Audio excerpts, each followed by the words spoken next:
یہ جو زمین جس پہ انسان رہتے ہیں، اس زمین پہ آدم کی خلقت سے لاکھوں سال پہلے جنات اور سینکڑوں مخلوقات رہتی تھیں۔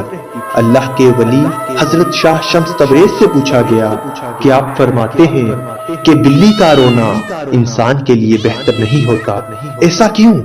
تو بس حضرت شاہ شمس تبریز نے فرمایا کہ آدم کی خلقت سے لاکھوں سال پہلے جب زمین پہ جنات رہتے تھے تو کچھ مخلوقات جنات سے نفرت کرتی تھی تو کچھ مخلوقات پیار۔ تو ویسے ہی جنات کا راجہ عزازیل، جس کی ایک بیوی تھی جس کا نام کبیرہ تھا، تو بلیوں سے پیار کیا کرتی تھی اور اس کے آس پاس بلیاں ہوا کرتی تھی، اور یوں جنات اور یہ بلیاں ساتھ رہنے لگے، پیار کرنے لگے۔ اگر کوئی جانور بلیوں کی جتنی بھی نسل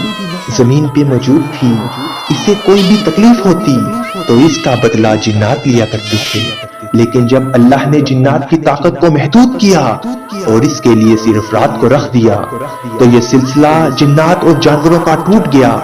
لیکن کبیرہ نے کہا، اے میرے اللہ، ہمیں اتنا تنہا نہ کر، ہمیں اتنا اکیلا نہ کر۔ تو کچھ جانوروں کو یہ طاقت دی گئی کہ وہ جنات سے بات کر سکیں اور دیکھ سکیں، لیکن ان جانوروں میں سے بلیاں بھی شامل ہیں۔ اصل میں جنات کے ایام جو زمین پہ بسر کرتے ہیں انسان سے 7 دن آگے ہوتے ہیں، اور جو زمین پہ ہونا ہوتا ہے وہ جنات 7 دن پہلے دیکھ چکے ہوتے ہیں۔ تبھی جب کوئی مرنے والا ہوتا ہے یا جس کے گھر میں انتقال ہوتا ہے، یہ جو فرشتے آتے ہیں، اللہ نے بلی کی آنکھوں میں یہ طاقت رکھی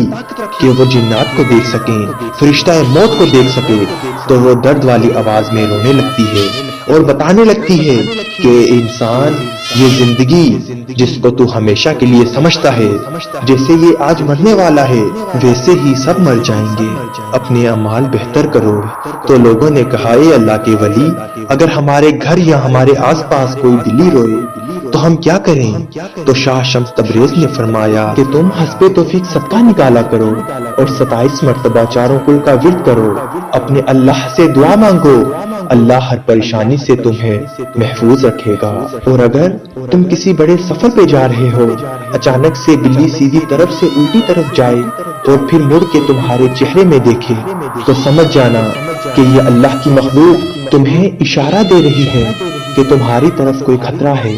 اسی وقت صدقہ دیا کرو اور فوراً 27 مرتبہ چاروں کل پڑھ کے پھر سفر کی طرف اپنے قدم بڑھاؤ، اللہ تمہیں ہر خطرے سے محفوظ رکھے گا۔ لیکن اگر بلی راستہ کاٹنے کے بعد مڑ کے نہ دیکھے تو اس کا مطلب کہ وہ انجانے میں تمہارا راستہ کاٹ گئی، اس کا کوئی مقصد نہیں۔